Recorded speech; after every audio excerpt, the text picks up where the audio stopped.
Sai IAS academy पर आप सभी का स्वागत है।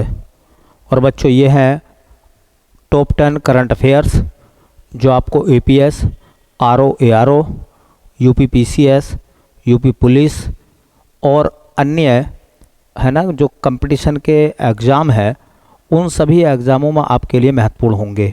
ठीक है, तो चलते हैं बेटा बिना देर किए क्वेश्चन नंबर पहले की तरफ। देखिए बेटा, एक बात और वीडियो को थोड़ा सा है ना लास्ट तक देखें, अपने दोस्तों को शेयर करें, ठीक है, कमेंट करें। जो नए बच्चे हों चैनल पर वो सब्सक्राइब करें। और ये बहुत अच्छे सवाल हैं 2023 के, एसएससी में भी ऐसे सवाल पूछे जाएंगे।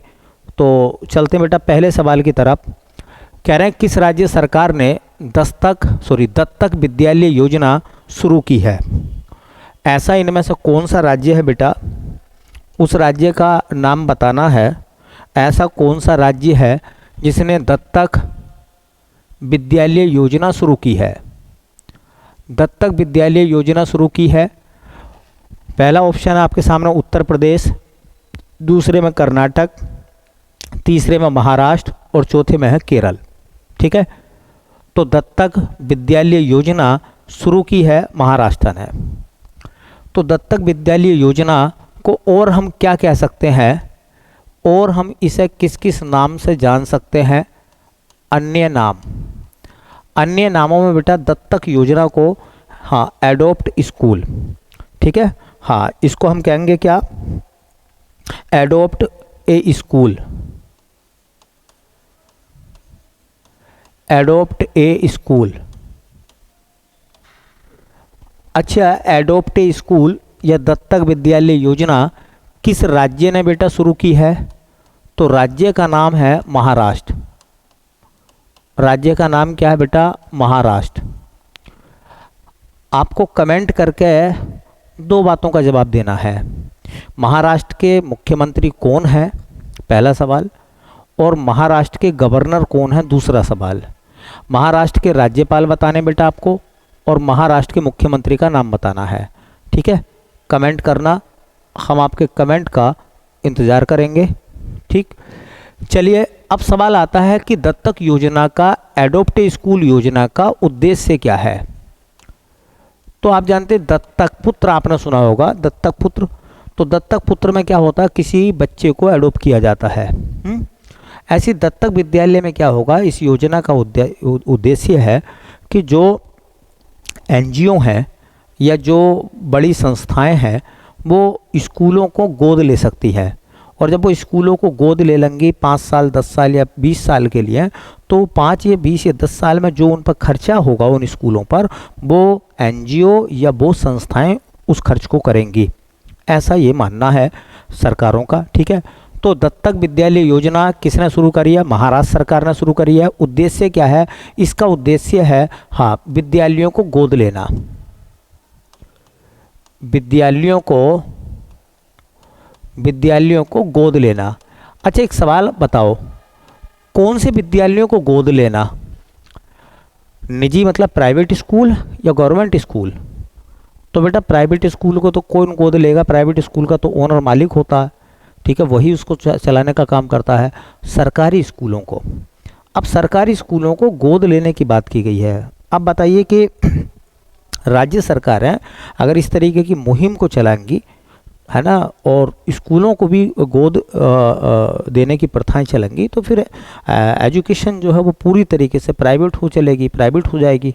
ठीक है, लेकिन फिर भी हमारे काम का क्वेश्चन यही है कि कौन सा राज्य ऐसा है जिस राज्य ने विद्यालयों को गोद लेने का के लिए योजना चलाई है। तो दत्तक विद्यालय योजना या एडोप्ट ए स्कूल योजना महाराष्ट्र ने चलाई है, और इसमें स्कूलों को गोद लेने का प्रावधान होगा। ठीक है, चलिए अगला सवाल।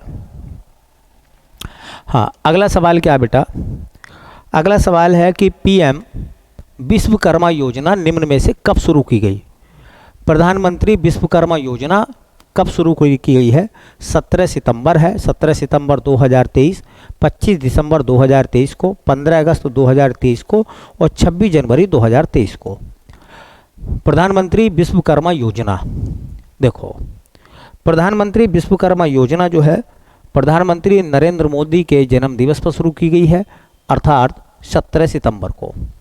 17 सितंबर 2023 को एक योजना चली जिस योजना का नाम है पीएम प्रधानमंत्री विश्वकर्मा योजना। विश्वकर्मा योजना। अब पीएम विश्वकर्मा योजना जो है बेटा केंद्र सरकार ने चलाई है, तो इससे संबंधित 2-4 बातें मैं आपको बताऊंगा, वो नोट डाउन कर लेना। केंद्र सरकार की एक योजना है, इस योजना को शुरू किया गया है, प्रधानमंत्री विश्वकर्मा योजना शुरू हुई है 17 सितंबर 2023 को। दूसरा सवाल, प्रधानमंत्री विश्वकर्मा योजना जो है, हाँ, इस योजना के तहत क्या प्रावधान किए गए हैं?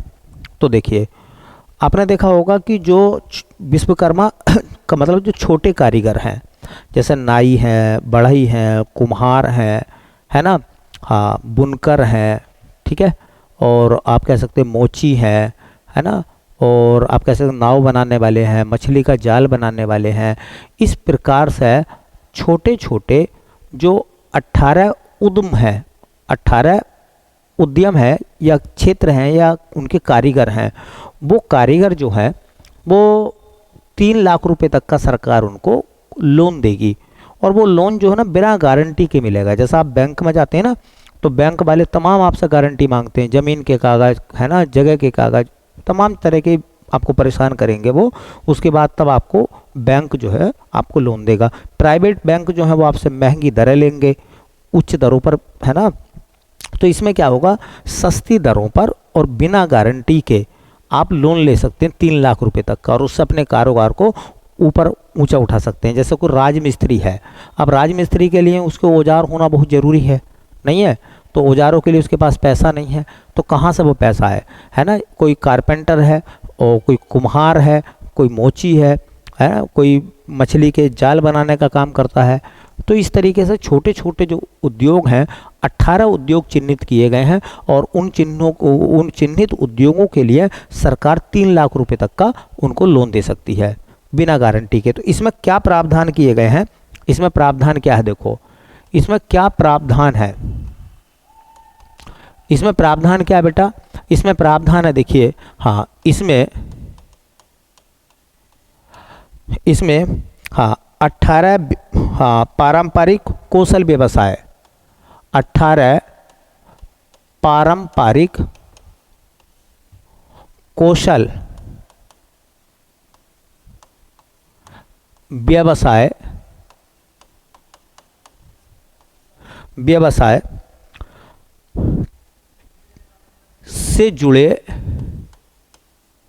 से जुड़े लोगों को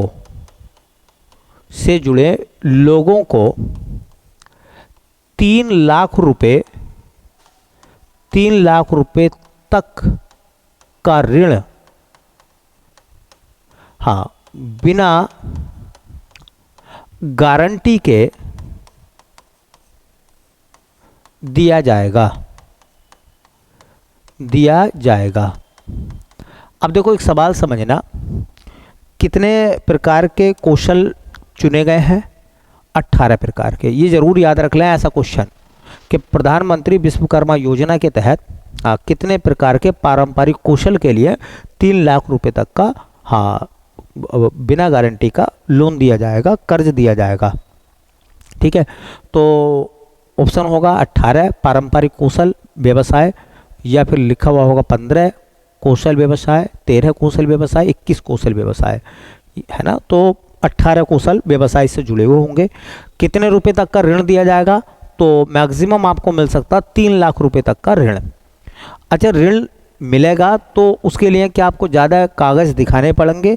तो ज़्यादा आपको उसके लिए कागज़ नहीं दिखाने पड़ेंगे, मतलब गारंटर जो है वो, हाँ, आपको ज़्यादा नहीं ढूंढने पड़ेंगे। दूसरा सवाल ये निकलता है बेटा, देखो कि इसमें ब्याज दर कितनी लगेगी। ऐसा नहीं है कि ब्याज मुफ्त ब्याज के नहीं है, ब्याज देना पड़ेगा उन लोगों को भी। ब्याज दर इसमें लगेगी बेटा, हाँ, 5% की, और भारत सरकार इसमें छूट देगी, सब्सिडी भारत सरकार इस काम के लिए सब्सिडी देगी कितनी, 8% की। तो 8% की भारत सरकार उसमें सब्सिडी देगी, 5% का ब्याज लगेगा, 3 लाख रुपए तक आपको मिल सकते हैं। अब ऐसा आप समझिए कि मान लीजिए मैं एक कारीगर हूँ, लेकिन मुझे अपनी कारीगरी को आगे बढ़ाने के लिए मेरे पास साधन नहीं है। साधन मीन्स का मतलब होगा कि मेरे पास जो है बेटा वो साधन नहीं है जिससे मैं जो हूँ अपनी दुकान या अपना कारोबार कर सकूँ। तो उसके लिए सरकार जो है क्या करेगी, आप इस विश्वकर्मा योजना के तहत ऑनलाइन कराएंगे। ऑनलाइन करने के बाद जो है आपके डॉक्यूमेंट्स पूरे होंगे, आपका रजिस्ट्रेशन वगैरह हो जाएगा और उसके बाद प्रक्रिया शुरू हो जाएगी। ठीक है, तो आपको जो पैसा मिलेगा 1 लाख रुपए शुरू में आपको मिलेगा, आप उससे जो अपनी चीज़ों को आगे बढ़ा सकते हैं। ठीक है, तो यहाँ से कई सारे सवाल हैं। प्रधानमंत्री विश्वकर्मा योजना कब शुरू की गई है, तो 17 सितंबर 2023 को। प्रधानमंत्री विश्वकर्मा योजना के तहत कितने रुपए तक का ऋण बिना गारंटी के मिल सकता है, तो मिल सकता है 3 लाख रुपए तक का। कितनी ब्याज दर होगी, तो 5%। सब्सिडी जो है सरकार कितनी देगी उस पर, 8% की। और एक सवाल और याद रखना कि कितने पारंपरिक कौशल व्यवसाय इस योजना के अंतर्गत आते हैं, तो वो आते हैं बेटा कितने, 18। अब देखो मैंने बता दिया ना, इस प्रकार के जो छोटे उद्योग हैं, है ना, छोटे व्यवसाय हैं, है ना, जैसे छोटे व्यवसाय हैं, मैं नाम पढ़ लिया हूँ 2-4 देख लेना। बढ़ई है, लोहार है, नाव बनाने वाले हैं, ताला बनाने वाले हैं, सुनार है, कुम्हार है, मूर्तिकार हैं, राजमिस्त्री हैं, मछली का जाल बनाने वाले हैं, टूल किट बनाने वाले हैं, पत्थर तोड़ने वाले हैं, मोची हैं, टोकरी चटाई झाड़ू बनाने वाले हैं, गुड़िया खिलौने बनाने वाले हैं, नाई हैं, दर्जी हैं, धोबी हैं और माली हैं, जो माला वाला का काम करते हैं उनके लिए।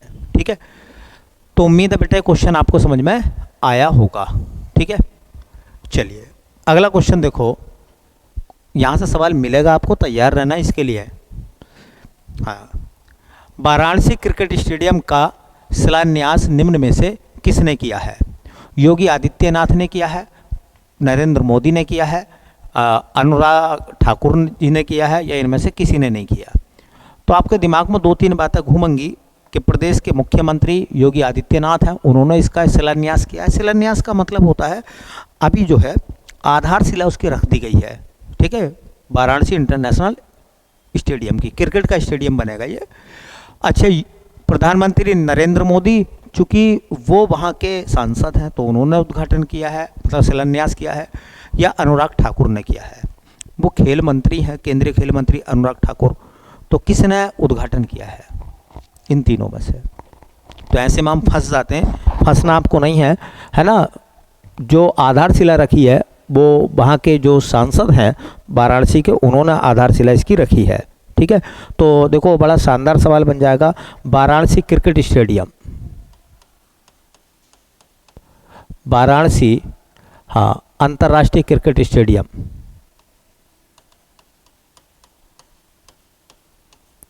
वाराणसी अंतर्राष्ट्रीय क्रिकेट स्टेडियम,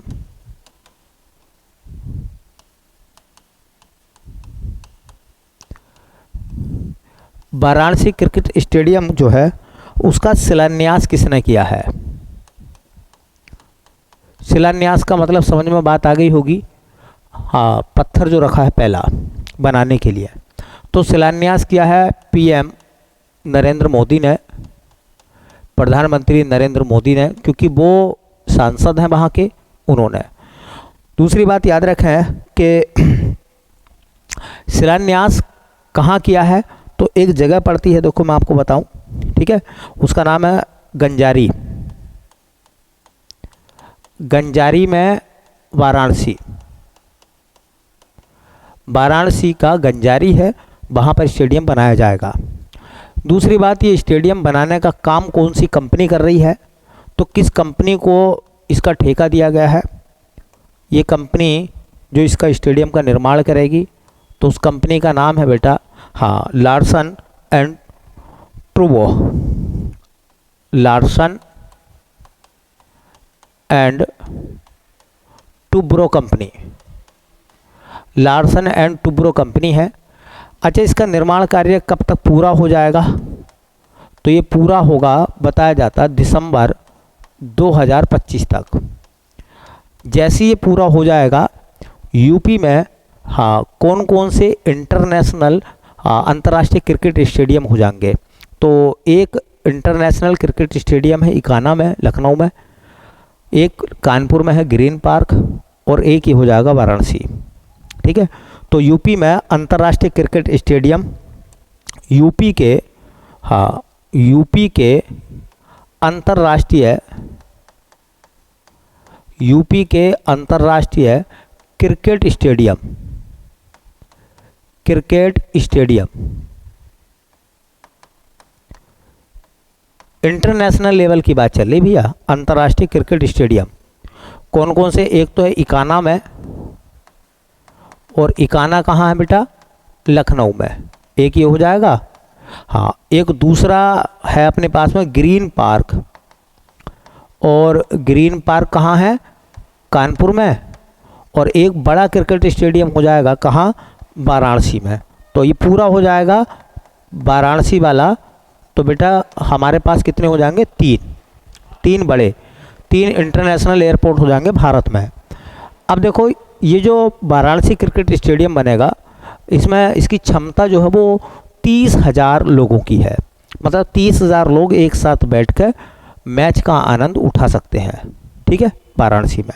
तो याद रखें वाराणसी अंतर्राष्ट्रीय क्रिकेट स्टेडियम बननिया है, गंजारी में बननिया। गंजारी याद रखें, गंजारी कहाँ है, बनारस का एक मोहल्ला है, कस्बा है गंजारी में, वहाँ पर बननिया है। प्रधानमंत्री नरेंद्र मोदी ने शिलान्यास उसका कर दिया है। लार्सन एंड टुब्रो कंपनी इसको बना रही है। दिसंबर 2025 तक कहा जा रहा है कि पूरा हो जाएगा। और यूपी में फिर ये 3 अंतर्राष्ट्रीय क्रिकेट स्टेडियम हो जाएंगे बड़े बड़े। ठीक है, चलिए अगला सवाल देखते हैं। ये यूपी का सवाल था इसलिए महत्वपूर्ण है। ये कह रहे हैं कि सरोज वैद्यनाथन का सितंबर 2023 में निधन हो गया। उनका संबंध था नृत्य से, साहित्य से, खेल से, अभिनय से। सरोज वैद्यनाथन, ये सवाल मैं आपको बता दूं, ये जो एसएससी की बच्चे तैयारी कर रहे हैं उनके लिए ज़्यादा महत्वपूर्ण है। ये एसएससी में ऐसे क्वेश्चन आते हैं। ठीक है, तो याद रखें अभी निधन हुआ है सरोज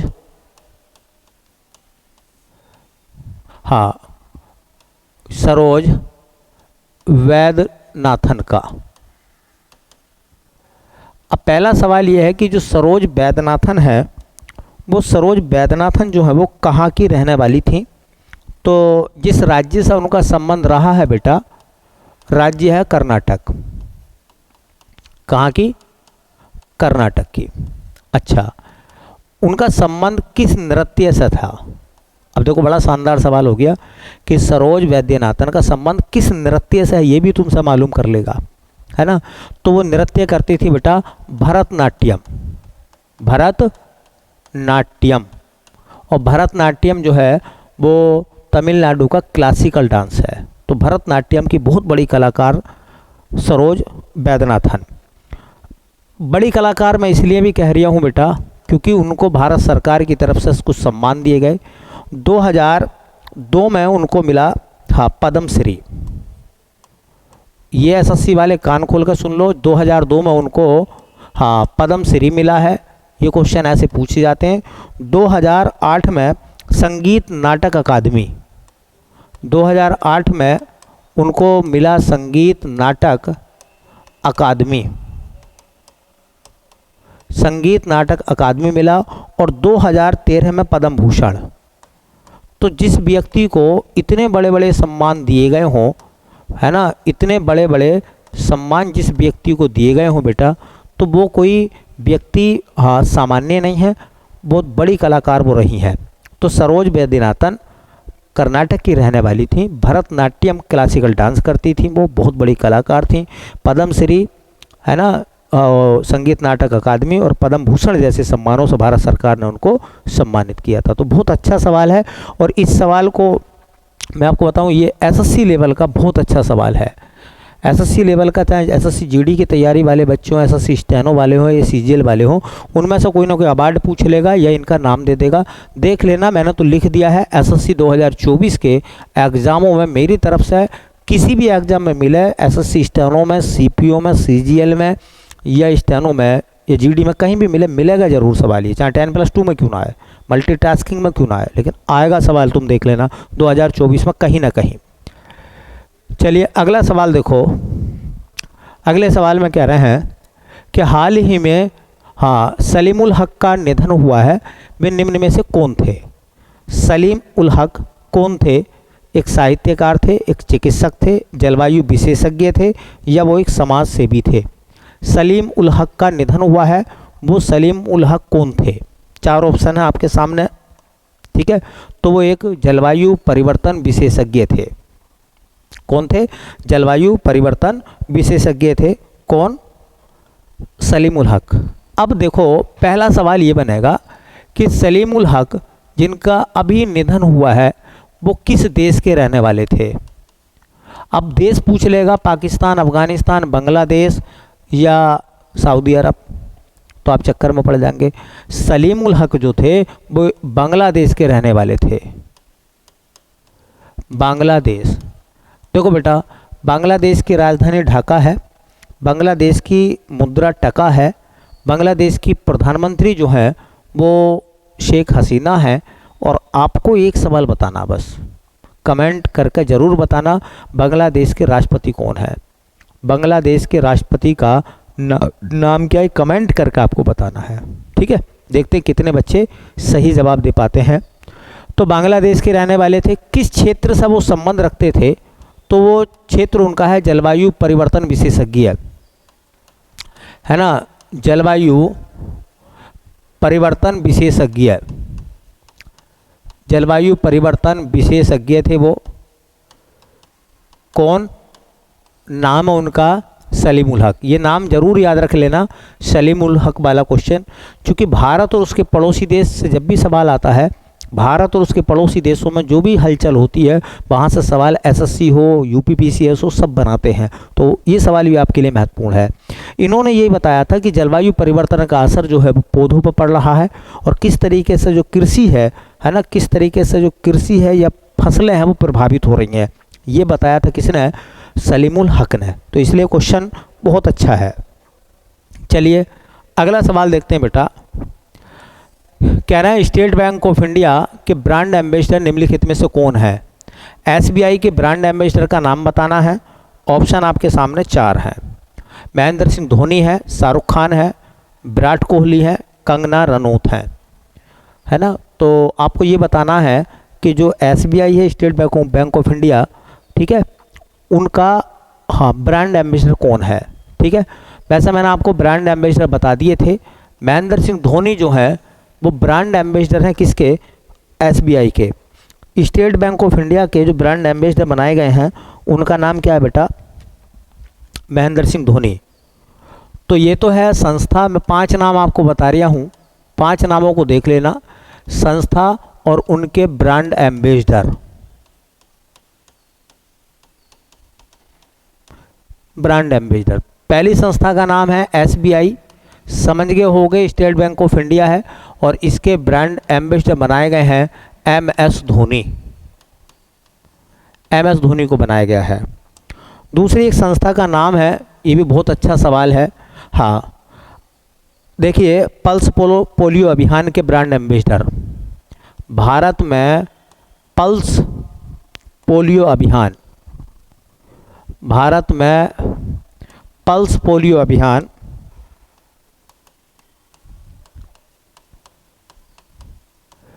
पल्स पोलियो अभियान के ब्रांड एम्बेसडर तो वो हैं अमिताभ बच्चन। अमिताभ बच्चन, ठीक है। तीसरा एक सवाल बहुत अच्छा है, पेपर में आने लायक है ये वाला भी, है ना। एक अभियान है, इसका नाम है अतुल्य भारत। अतुल्य भारत, अतुल्य भारत के ब्रांड एम्बेसडर हैं प्रधानमंत्री नरेंद्र मोदी। प्रधानमंत्री नरेंद्र मोदी। एक अच्छा सवाल, बेटी बचाओ बेटी पढ़ाओ की ब्रांड एम्बेसडर, बेटी बचाओ बेटी पढ़ाओ कि ब्रांड एम्बेसडर जो हैं वो है साक्षी मलिक, साक्षी मलिक। और एक बड़ा शानदार सवाल है केंद्रीय रिजर्व पुलिस बल, मतलब CRPF, CRPF central reserve police force, केंद्रीय रिजर्व पुलिस बल के जो ब्रांड एम्बेसडर हैं उनका नाम है पीवी सिंधु। पीवी सिंधु जो कि बैडमिंटन की खिलाड़ी हैं, ठीक है। तो ये जो ब्रांड एम्बेसडर वाला क्वेश्चन है ये भी कई बार एग्जाम में देखने के लिए मिलता है, ठीक है। तो मैंने आपको 5 नाम बता दिए, खास हैं। एसएससी जीडी में, स्टेनो में, यूपी के एग्जामों में ये ऐसे सवाल पूछ लिए जाते हैं। जैसे MS धोनी अभी बने हैं तो पूछ लेंगे, ठीक है। हाँ, किसके ब्रांड एम्बेसडर बने हैं वो। पहले मैंने बहुत सारे ब्रांड एम्बेसडर आपको बताए पिछली क्लासों में, आप उनको भी देख लें तो बहुत अच्छा रहेगा। 7वां सवाल बहुत अच्छा है कि T20 शिखर सम्मेलन निम्न में से किस शहर में आयोजित हुआ। अब हमने सुना नाम G20, ये क्या है P20। अब P20 पहले समझना पड़ेगा हमें, P20 शिखर सम्मेलन किस शहर में आयोजित हुआ है। अब देखो बेटा, बड़ा विचार का विषय है। G20 शिखर सम्मेलन कहाँ हुआ था? नई दिल्ली में, है ना, कहाँ? नई दिल्ली में G20। ये P20 भी उसी से संबंधित है। क्या है P20? देखो, P20 शिखर सम्मेलन,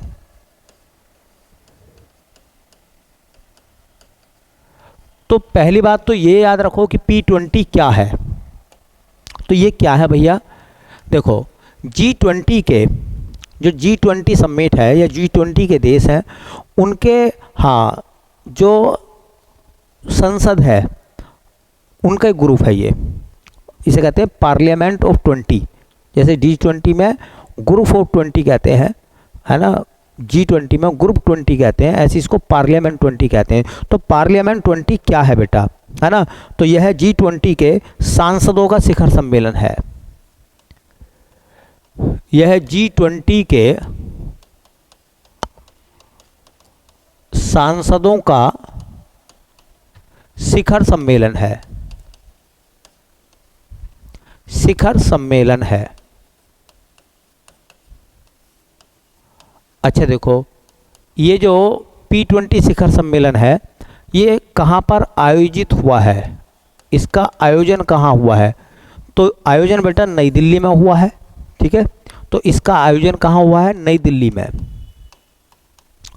नई दिल्ली में। अब सवाल एक और बड़ा शानदार बन जाएगा कि P20 शिखर सम्मेलन की मेजबानी किसने करी थी? भारत ने। अच्छा, कहाँ बैठक हुई थी? नई दिल्ली में। सवाल है इसका अध्यक्ष कौन था? P20 का अध्यक्ष कौन था? तो देखिए, भारत में हुई है तो भारत में लोकसभा के अध्यक्ष जो है ओम बिरला, वो P20 के कौन थे? वो P20 के अध्यक्ष थे। तो इस P20 की जो अध्यक्षता है, ये सवाल जरूर याद रखना, कभी आप प्रधानमंत्री नरेंद्र मोदी लगा दो। P20 की जो अध्यक्षता है वो किसने करी है? इसकी अध्यक्षता करी है ओम बिरला ने। और ओम बिरला कौन है? ओम बिरला कौन है? लोकसभा अध्यक्ष, लोकसभा अध्यक्ष। लोकसभा के अध्यक्ष ओम बिरला ने P20 शिखर सम्मेलन की अध्यक्षता करी है। तो 3 सवाल सुन लें, बहुत अच्छे हैं और ये क्वेश्चन जो है वो एग्जाम में पूछे जाएंगे, क्योंकि G20 आप पढ़ के जाते हैं, मामला आपके सामने आ जाएगा P20, ठीक है। हाँ, बहुत अच्छा सवाल है। चलिए देखो, अगला सवाल है जो कि और भी अच्छा सवाल है। कह रहे हैं कि 8वें ब्रिक्स अंतर्राष्ट्रीय प्रतियोगिता सम्मेलन निम्न में से किस शहर में हुआ? 8वां ब्रिक्स अंतर्राष्ट्रीय प्रतियोगिता सम्मेलन जो है, हाँ, वो किस शहर में आयोजित हुआ है ये आपको बताना है। 8वां देखो, 8वां ब्रिक्स अंतर्राष्ट्रीय प्रतियोगिता सम्मेलन ये कहाँ हुआ है? अब आपने सुना होगा कि 2023 में ब्रिक्स का शिखर सम्मेलन जोहान्सबर्ग में हुआ था। ये भी अच्छी बात है कि इसमें 4 ऑप्शन में कहीं भी अफ्रीका महाद्वीप के या अफ्रीका का कोई देश नहीं है, साउथ अफ्रीका का। मान लो होता केप टाउन में हुआ है, समझे, कैप टाउन लिख देता, जोहान्सबर्ग हो जाता है ना, नई दिल्ली हो जाता, वाराणसी हो जाता, इस तरीके से। ठीक है, तो फिर आपके लिए बहुत दिक्कत हो जाती है। यहाँ तो ऑप्शन भी आपके लिए सीधे सीधे हैं कि देखिए 8वां ब्रिक्स अंतर्राष्ट्रीय प्रतियोगिता सम्मेलन, ये सम्मेलन कहाँ हुआ है ये पूछ रहे हैं।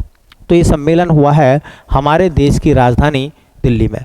अच्छा, ऐसा सवाल पूछ लेता कि बताओ 8वें ब्रिक्स अंतर्राष्ट्रीय प्रतियोगिता सम्मेलन का आयोजन कहाँ हुआ? भारत में, दक्षिणी अफ्रीका में, बीजिंग मतलब चीन में, या रूस में? तो फिर बहुत सारे बच्चे इसका आंसर दक्षिणी अफ्रीका लगा देते, जबकि इसका आयोजन कहाँ हुआ? भारत में हुआ है। तो सम्मेलन का आयोजन कहाँ हुआ बेटा? इसका आयोजन हुआ है नई दिल्ली में। नई दिल्ली मतलब भारत में, भारत में इसका आयोजन हुआ है, पहली बात। दूसरा सवाल ये बनता है कि इसका आयोजन तो नई दिल्ली भारत में हुआ बेटा, हाँ, किस आयोग ने के अंडर में हुआ है ये? तो एक आप सुनोगे, भारतीय प्रतिस्पर्धा आयोग, भारतीय प्रतिस्पर्धा, कंपटीशन हो गया ना, प्रतिस्पर्धा आयोग की मेजबानी में हुआ है। भारतीय प्रतिस्पर्धा आयोग की अध्यक्ष कौन है? उन्होंने इसकी अध्यक्षता करी है, तो अध्यक्ष हैं, उनका नाम है रवनीत कौर। और एक सवाल याद रखना, भारतीय प्रतिस्पर्धा आयोग जो है ये किस मंत्रालय के अधीन आता है? तो कारपोरेट मामलों का मंत्रालय। कौन सा? कारपोरेट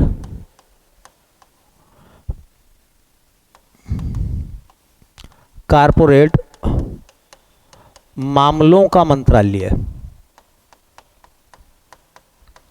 कारपोरेट मामलों का जो मंत्रालय है उसी के अंडर में आता भारतीय प्रतिस्पर्धा आयोग।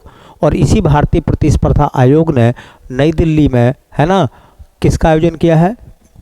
8वें ब्रिक्स अंतर्राष्ट्रीय प्रतियोगिता सम्मेलन का। अंतर्राष्ट्रीय प्रतियोगिता, ब्रिक्स अंतर्राष्ट्रीय प्रतियोगिता सम्मेलन भारत में हुआ है, 2023 में हुआ है, 8वें नंबर का हुआ है, नई दिल्ली में आयोजन हुआ है। अच्छे से पढ़ना इतनी बात। अगर आप और बात भी नहीं याद करते हैं तो आपको इतनी बात पढ़नी पड़ेगी। ब्रिक्स देख के, 8वां ब्रिक्स देख के आप जो है इसका आंसर दक्षिणी अफ्रीका मत लगा देना। ठीक है, चलिए अगला सवाल देखते हैं बेटा।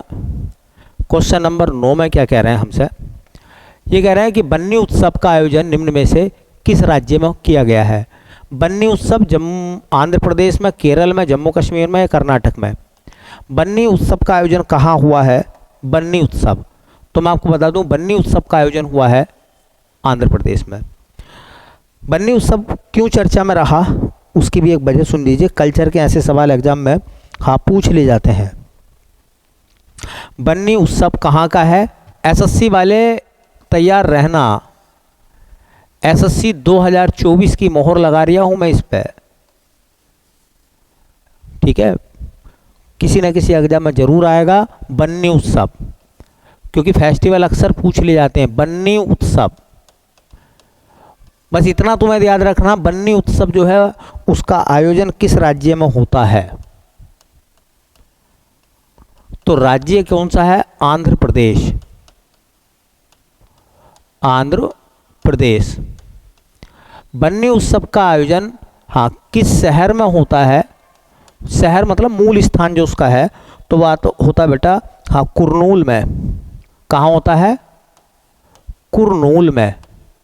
और कुरनूल में बताया जाता है कि वहाँ पर मल्लेश्वर स्वामी मंदिर है। वहाँ मल्लेश्वर स्वामी मंदिर, मल्लेश्वर स्वामी मंदिर। अब इसमें ऐसा क्या है, कहा जाता है इसमें जो है ना लाठी से लड़ाई की जाती है आपस में। दो गुट बन जाएंगे और दोनों गुट जो है वो एक दूसरे पर लाठियों से अटैक करते हैं, है ना।